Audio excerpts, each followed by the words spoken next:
Welcome, brave souls, to a realm where shadows whisper secrets too vile for the light.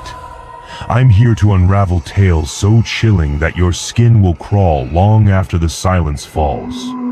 Help me reach my first 1,000 subscribers, hit that button now, and together, let's unearth the horrors awaiting us tonight.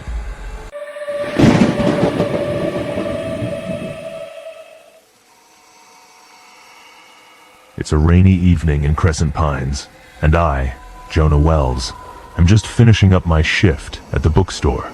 I'm exhausted, my mind wandering as I board the 10:17 p.m. train heading north. The train is crowded, but there's an odd tension in the air, a quietness broken only by the rhythmic rattle of the tracks and the flickering of the fluorescent lights overhead. I settle into my seat, pulling out my headphones to listen to a podcast about urban legends, something to keep my mind off the fatigue. But as I look around, I can't help but notice a disheveled man standing near the middle of the car. He's clutching a duffel bag and muttering to himself, his eyes fixed on two teenage girls in school uniforms seated nearby. A shiver runs down my spine. Something feels off. The man's intense stare, and the way he's clutching that bag, it's unsettling.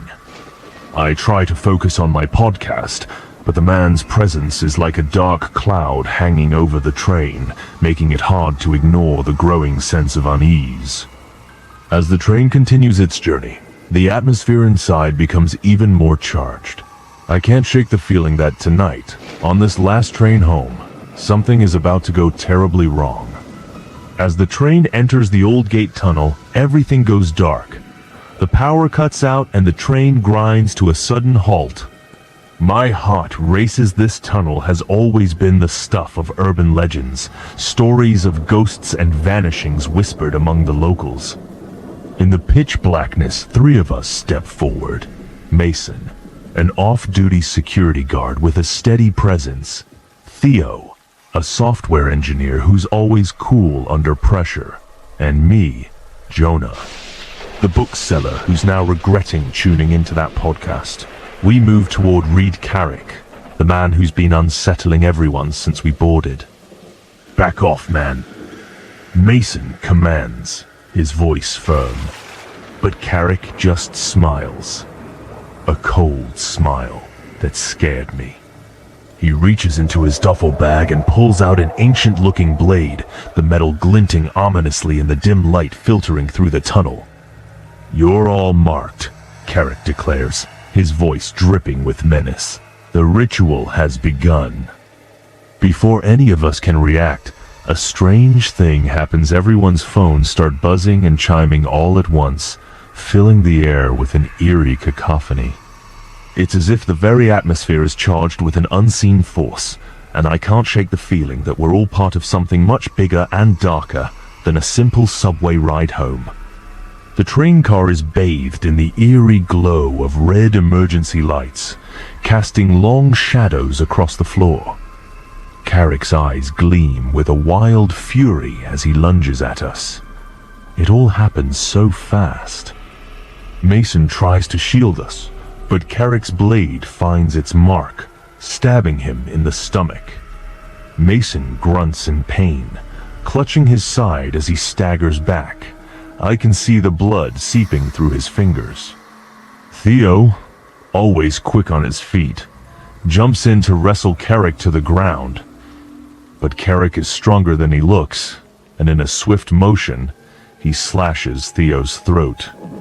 I watch in horror as Theo falls back, his hands pressed to his neck, blood pouring out. I'm next. Carrick swings at me, and I feel the blade graze my arm, a sharp sting that sends adrenaline coursing through me. Panic rises, but I spot a broken bottle on the floor. Without thinking, I grab it and swing at Carrick, catching him on the shoulder. He howls in pain, and I see his blood start to flow. Chaos erupts around us. The two girls scream, their voices piercing through the din.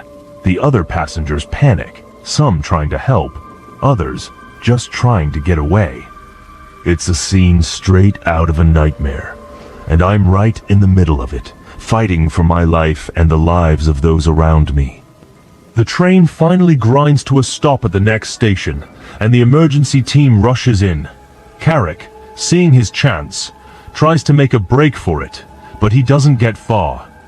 The emergency team quickly apprehends him, and as they drag him away, he's chuckling and speaking in an unfamiliar tongue that gives me goosebumps. Mason is whisked away to the hospital, his face pale and his shirt soaked with blood from the stab wounds in his stomach. I hope he'll be okay. He was so brave, stepping up to protect us all.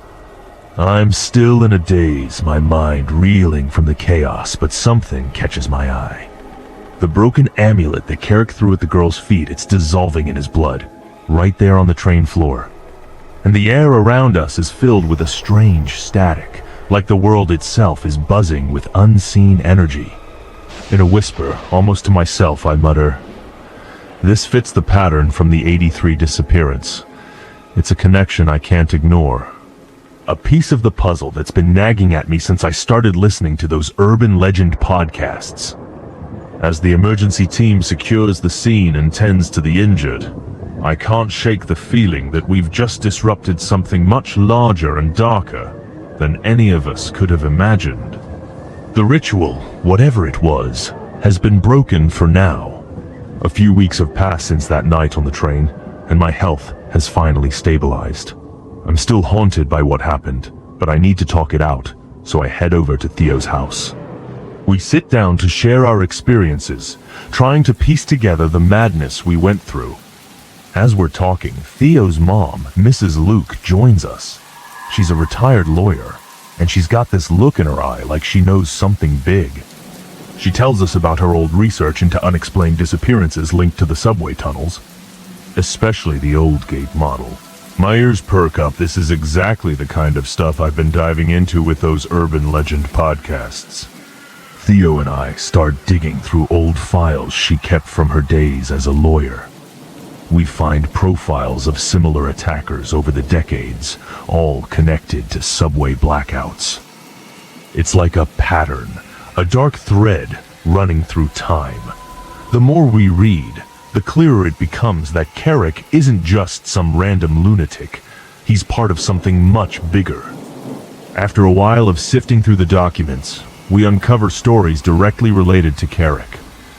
We gather all the evidence and send it over to the police. It's overwhelming, but it feels right. Together, with Mrs. Luke's help, we make sure the police have everything they need. In the end, it pays off. Carrick is convicted, thanks to the solid case we built. It's a relief, knowing he's behind bars, but I can't shake the feeling that we've only scratched the surface of this mystery. There's more out there, waiting to be uncovered. It's late at night, and I'm standing at Crescent Pine Central Station, watching the world go by. The hustle and bustle of the day has faded, and the station feels almost peaceful. Life has moved on since that terrifying night on the train, but for me, it's hard to forget. The passengers around me are oblivious to what happened, going about their routines as if nothing ever occurred. But for Theo and me, everything has changed. We've been hailed as heroes in the case against Carrick, and it's a strange feeling, knowing we played a part in stopping him. As I wait for my train, a familiar voice crackles over the subway's radio system. It's a broadcast, thanking Theo and me for our bravery and quick thinking. The announcer praises us for helping to bring Carrick to justice and ensuring the safety of our fellow passengers.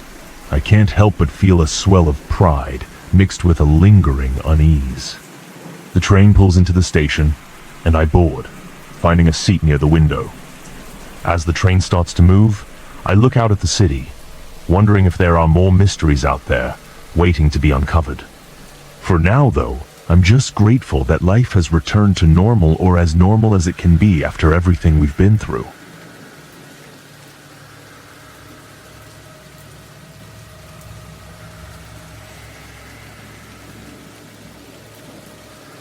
It's a chilly December evening, and I'm just chilling in my college dorm, wrapping up some assignments.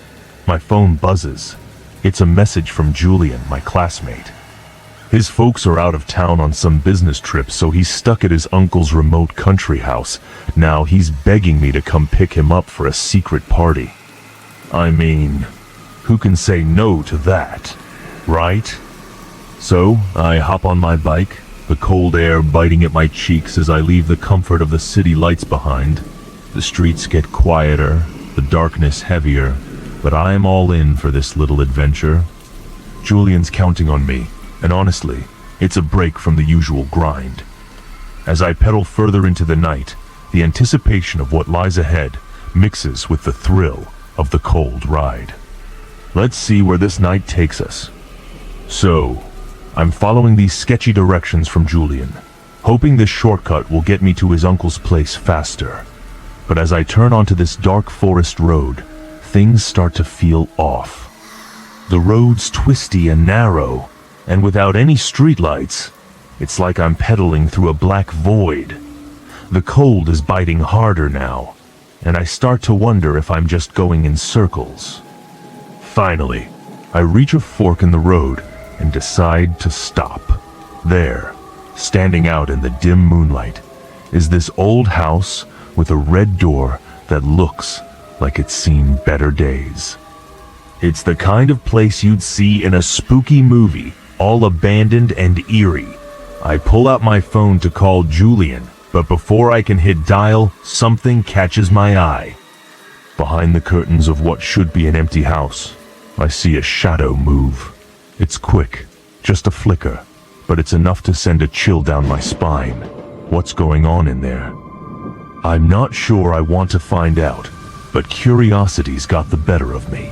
I keep staring, half expecting to see more, but the night stays quiet, the mystery of the shadow lingering in my mind. As I'm standing there, staring at the shadow behind the curtains, something even weirder happens. Out of nowhere, this gaunt old woman in a white shawl steps onto the porch.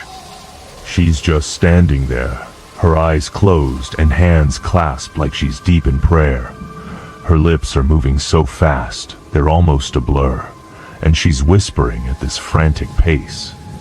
It's like she's in her own world, totally oblivious to my bike's headlights or my presence.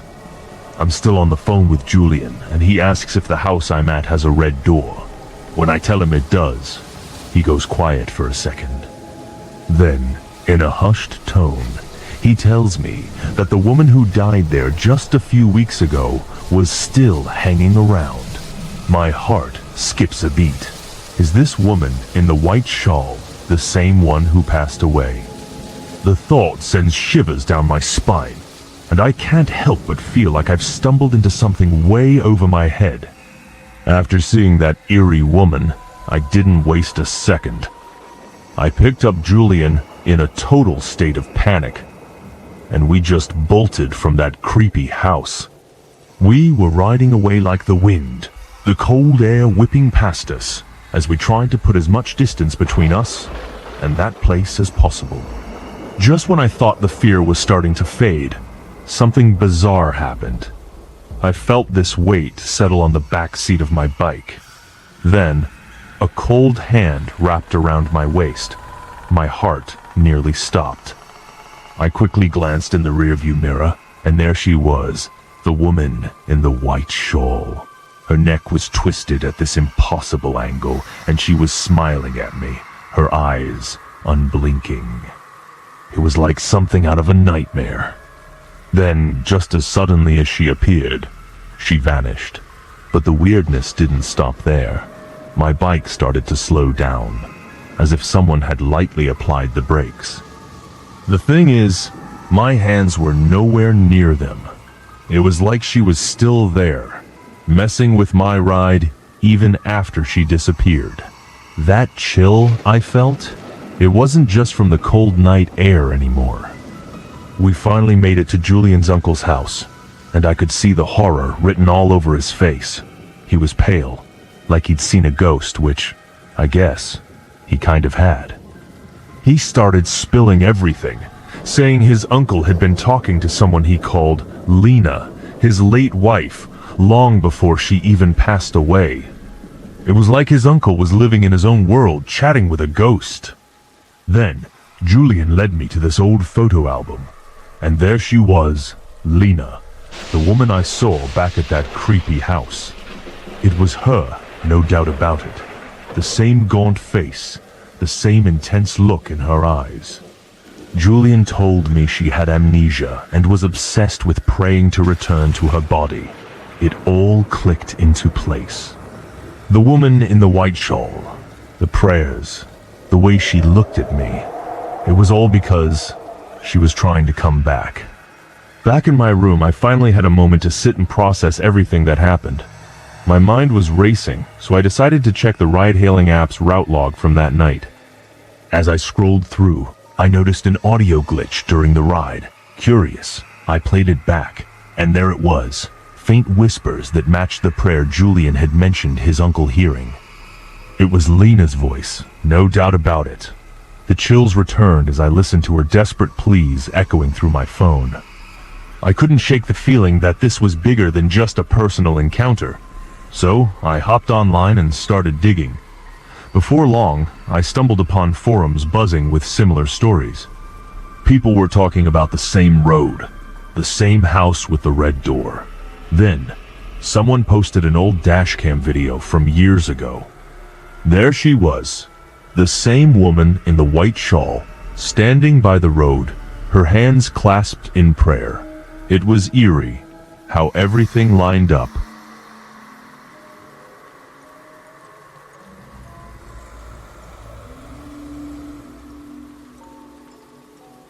The rain started to come down hard as we drove along the lonely country road. My dad, Martin, had his eyes fixed ahead, gripping the steering wheel tight.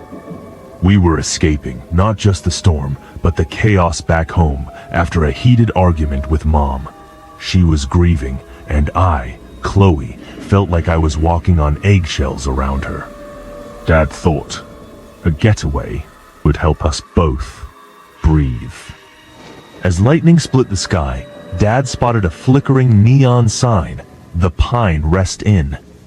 It looked old and nearly empty, but it was shelter.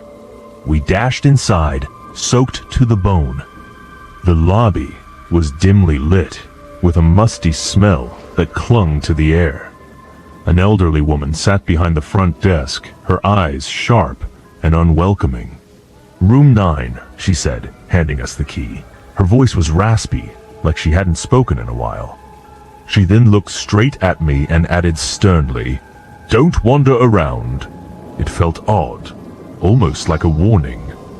We hurried to our room, the sound of thunder chasing us. Room 9 was simple 2 beds, a small television, and a window that rattled with each gust of wind. I dropped my bag and looked out at the storm, feeling a mix of relief and unease. We were away from home, but something about this place made my skin crawl. As Dad went to take a shower, I couldn't shake the receptionist's words. "Don't wander around." Why would she say that? The rain continued to beat against the window, and I couldn't help but feel like we'd stepped into something much bigger than just a storm.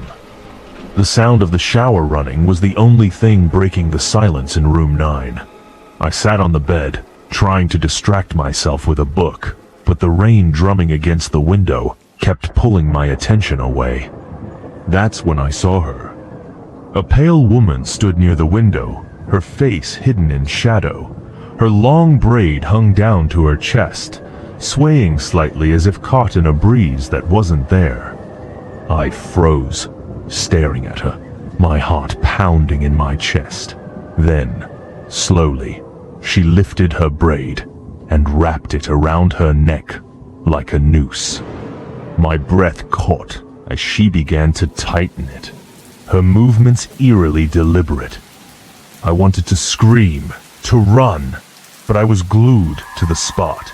Just as the braid seemed to cut into her skin, she vanished. The room was empty again, save for the relentless rain. I blinked, trying to convince myself it was just my imagination playing tricks on me. When Dad came out of the bathroom, towel drying his hair, I blurted out what I'd seen. He paused, looking at me with concern. "Chloe, you must have fallen asleep and had a bad dream," he said gently, but I knew it was real. I could still feel the chill that had settled over me when I saw her. It was well past midnight, and the storm outside had settled into a steady, relentless rain. Dad and I were trying to get some sleep, but the tension in room 9 was palpable. Suddenly, the television flickered to life on its own, casting eerie shadows across the room. I sat up, heart racing, as the static-filled screen filled the room with a ghostly glow. Then, I heard a soft sobbing coming from the bathroom. I nudged Dad awake, and he listened, his brow furrowed. We crept to the bathroom, but when he swung the door open, it was empty. The sobbing stopped as abruptly as it had started. Just as we were about to settle back into bed, a knock echoed from inside the closet. Dad hurried over, pulling the door open, but there was nothing there. No one. Just our clothes hang silently. He looked at me, confusion and fear mixing in his eyes. We decided to leave, to get out of this creepy place. But when Dad tried the door, it wouldn't budge. It was stuck, as if someone or something was holding it shut from the other side. Panic started to rise in my chest. Then, the lights began to flicker, faster and faster, until they were almost strobing. In the rapid flashes, I saw her, the woman from the window. She was crawling across the ceiling, her braid hanging down, her face still obscured. Her movements were slow and deliberate, like a spider stalking its prey. Dad grabbed my hand, pulling me away from the sight. We huddled together, waiting for the lights to stop flickering, praying for morning to come. But in that moment, I knew we were trapped with something that wasn't ready to let us go. Desperate to escape, Dad and I tried everything to get out of room 9. When the door wouldn't budge, we turned our attention to the window. I grabbed a chair, ready to smash it, but as I swung, I stumbled and knocked over a loose board behind the closet. To our shock, it revealed a narrow space. Inside, we found a hidden camera and a speaker. My heart sank as I realized what this meant. Dad's face hardened with determination as he squeezed into the space, urging me to stay put.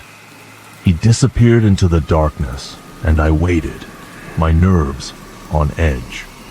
Minutes felt like hours until he returned, his expression a mix of anger and disbelief. "There's a network of tunnels behind the rooms," he said, his voice low, "and there's a continuous recording playing the woman's cries." It all clicked into place. The television flickering on, the sobbing from the bathroom, the knock from the closet. It was all part of a sick game. Someone was using these hidden passages and effects to scare us. But why? As we stood there, the reality of our situation sinking in, I couldn't help but feel a mix of relief and anger. Relief that there was a logical explanation, but anger that we'd been manipulated like this. We needed to get out and confront whoever was behind this twisted scheme. We stormed into the motel lobby, Dad's face set in a hard line. The receptionist looked up, her expression shifting from surprise to a forced smile. She tried to brush off our accusations, saying it was just a haunted motel experience, a harmless joke meant to entertain guests. But I couldn't let it go. I felt something real in that room, something beyond the tricks and recordings. As I looked around, my eyes landed on an old photo hanging on the wall. It was her, the woman from room 9, the receptionist's daughter, who had committed suicide in that very room years before. The braid, the window, they matched perfectly with what I'd seen. It wasn't just a recording or a trick. There was a connection, a haunting that went beyond the motel's twisted game. I turned to the receptionist, my voice steady despite the fear churning inside me. "It's not all fake," I said. "Your daughter, she's still here, isn't she?" She's not just a part of your scam. The receptionist's face crumbled, her eyes filling with tears. She couldn't deny it. The haunted motel experience was real, but it was built on the pain of her own loss. We had stumbled into something much deeper than we'd ever imagined. The early morning fog wrapped around us as we sped away from the Pine Rest Inn. The sun was just starting to rise, casting a soft glow through the mist. Dad and I were both shaken, the receptionist's ridiculous explanations still ringing in our ears. We drove in silence for miles, the weight of what we'd experienced hanging heavy between us. Finally, I broke the quiet. "She didn't want to scare us," I whispered. "She wanted someone to see." I couldn't shake the feeling that the ghostly woman was trying to reach out, to tell her story. Dad glanced at me, his expression a mix of concern and confusion. We didn't know what was true anymore. The receptionist's words felt hollow, and we both sensed that something was deeply wrong at that motel, but we were lucky to have escaped. Dad pulled out his phone and sent a notice to our close friends, warning them to stay away from the Pine Rest Inn. Not long after, we heard that the motel had closed down. There were many reasons, but one of them was definitely the haunted motel joke they'd been pulling on unsuspecting guests. As we left that nightmare behind, I couldn't help but feel a sense of relief, mixed with sadness. We'd seen something real, something haunting, and it would stay with us forever.